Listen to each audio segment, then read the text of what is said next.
Hi guys, Vicky here. I hope you're all well. So today I'm going to show you how I made this lovely little new home card.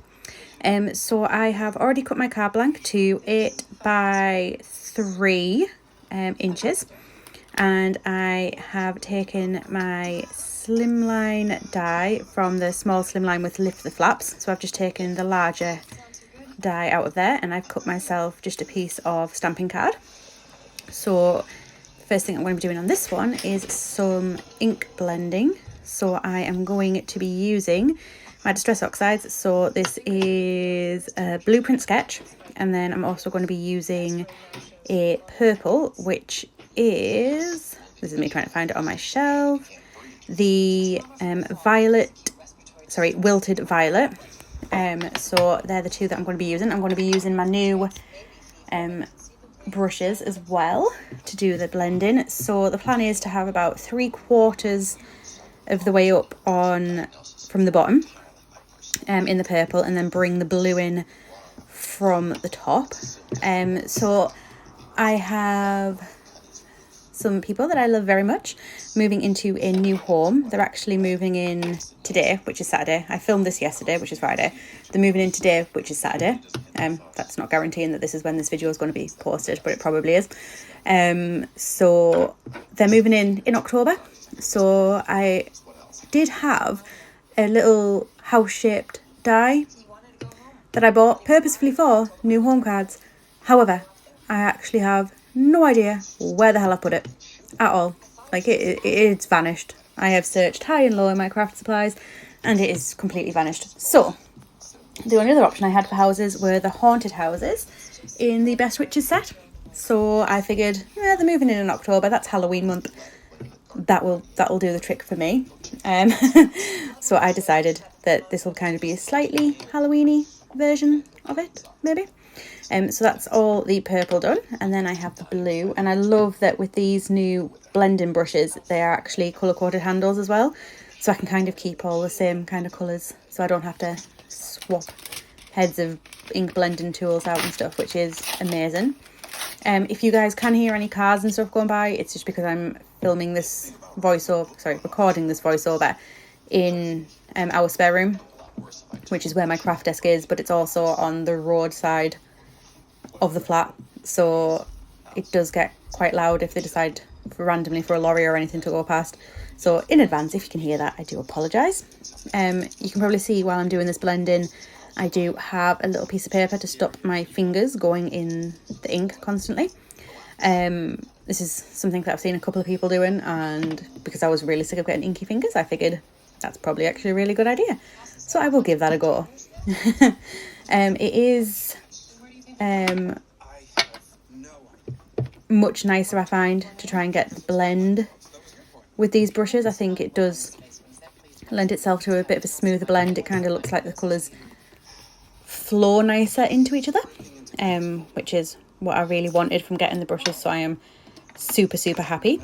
And these are Distress Oxides, so they take a little bit longer to dry, which is another reason I needed a piece of paper for my fingers on there as well.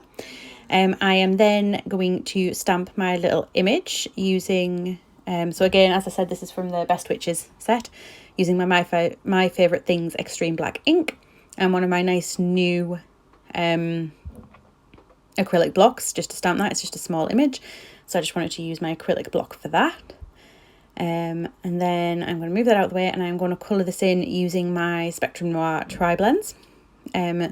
So I have a pretty standard colour combo for these houses, which is the ice grey shades and the ice grey blends. So the main house goes in the lighter shades, and then the roofs and the chimney and the windowsills go in the darker shade, just for a bit of contrast. I decided against actually colouring the ghosts themselves. They're just so tiny. They're just, even trying to put a bit of highlight in there would have pretty much covered the entire ghost, so I decided against that on those. So yeah, that's what I decided on those. So I think this is, the last shade of the grey, the lighter grey, and then the darker grey is a nice quick little process as well, because obviously there's only a teeny tiny bit of roof for those. Today is also World Card Making Day, so hi, happy World Card Making Day to all of my card making friends. I hope you are having as much fun having a crafty day as I am.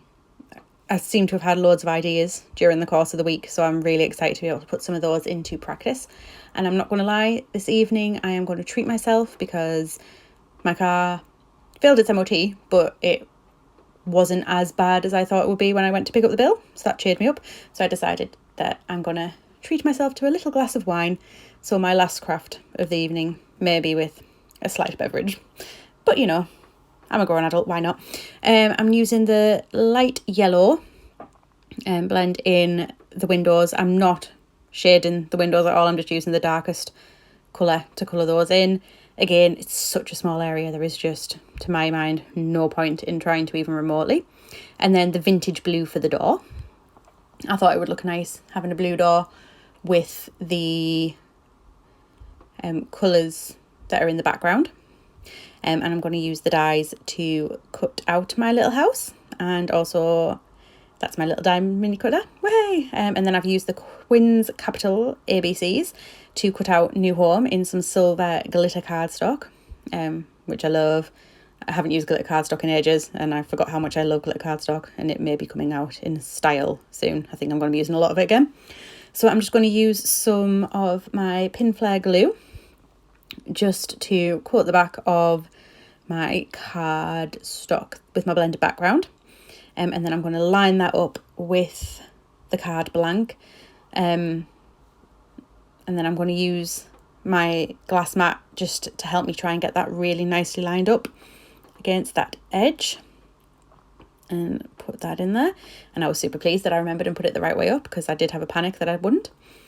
So I decided I wanted the house in the bottom right hand corner. So that's just getting glued on. The time taking right now is me looking for my tweezers to hold it again. I really should just keep them out, but I keep putting them away in my little holder that I've got to the side of me, and then having to try and dig them out. It's really not the most sensible thing. And then came the decision to try and plan how I was going to put the New Home on there. I debated putting it on really straight, I debated putting it centered, I debated putting it offset, and I kind of just decided that the best option was just put it kind of wiggly woggly, skew with. I don't even think wiggly woggly is a real word, but never mind. So I thought I'd just put them on. The house is a little bit crooked, and it's like a Halloween themed New Home card, and I thought it would look better purposefully not straight than if I did it attempting to be straight and it wasn't perfectly straight, because I would then know that it wasn't perfectly straight. And I don't know whether the people that I'm giving this card to would have minded it, but it would have drove me mental if it wasn't straight and I wanted it to be straight. So I decided that if I do it purposefully wobbly and skew with, then it kind of covers my bases with that one, so I don't end up ready to like throw it out the window. Because if it hadn't been straight and I wanted it to be straight, I'm not going to lie, I probably would have either had to cover a part of it up to try and cover the slight irregularity, or I'd have just given up on the card and had to restart the whole thing. And I had put a lot of effort into this card, and it was looking really, really nice. That was me just trying to get the blob of glue that came out the side out of there. I really do love this alphabet die set as well. I think it's super, super cute. It's just a really nice size, and it's a nice font. It works for so many things. I was going to do it in a different one that I have, but they're much, much larger, and they wouldn't fit on there as neatly. So this one won. But then once I've got that W one, that is actually the end of the card. So I hope you've enjoyed my little video. As always, if you like what I do and you want to see more, please hit the subscribe button. I would love to see you guys again. If you've got any comments, or if there's anything you would like to ask me, or if there's anything you want to see, please pop a comment below. Thanks guys, bye.